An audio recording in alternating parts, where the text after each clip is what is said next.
عارف رومی رحمۃ اللہ علیہ فرماتے ہیں کہ مثال دینے کے لیے بات سمجھاتے ہیں. فرماتے ہیں ایک شخص جنگل میں لکڑیاں کاٹنے جایا کرتا تھا تو شیر سے دوستی ہو گئی, یعنی ڈائریکٹ بادشاہ سے دوستی ہو گئی. اور بادشاہ بھی وہ جو جنگل کا بادشاہ ہے, جنگل کے بادشاہ سے دوستی ہو گئی. اب وہ لکڑہارا غریب آدمی تھا, لکڑیاں تو کاٹنی ہوتی تھی.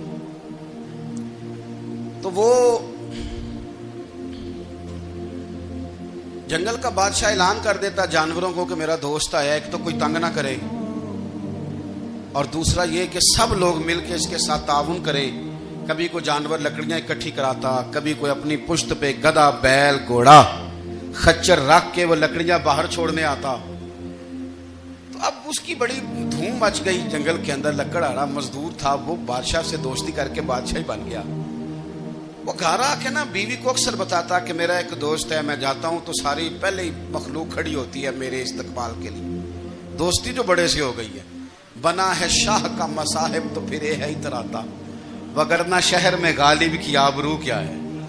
ہمیں تو پوچھتا ہی کوئی نہیں, یہ تو بنا ہے شاہ کا مصاحب تو پھر یہ ہے اتراتا, وگرنہ شہر میں غالب کی آبرو کیا ہے.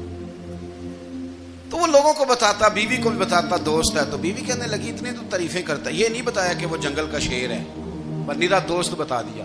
بیوی کہنے لگ گئی کہ تو اتنا جو اس کا ذکر کرتا ہے تو کسی دن بلا نا, بلا کسی دن تاکہ اس کی دعوت کریں. اب اس نے پھر نہ اس کو پردے میں رکھا. کیا کہتے ہیں آج کل, سرپرائز دینا ہے, مگر سرپرائز دینا ہے, پردے میں رکھا کہ وہ شیر ہے. تو وہ بلا لیا گھر. اب اس کے لیے کچا گوشت, ظاہر ہے شیر نے کچا گوشت دکھانا تھا. وہ کہنے لگی پکانا کس طرح کا ہے. وہ کہنے لگا جب وہ آئے گا پھر بتاؤں گا. اب وہ کچا گوشت 2-3 بکرے ذبح کر کے ڈال دیے. وہ آ گیا شیر.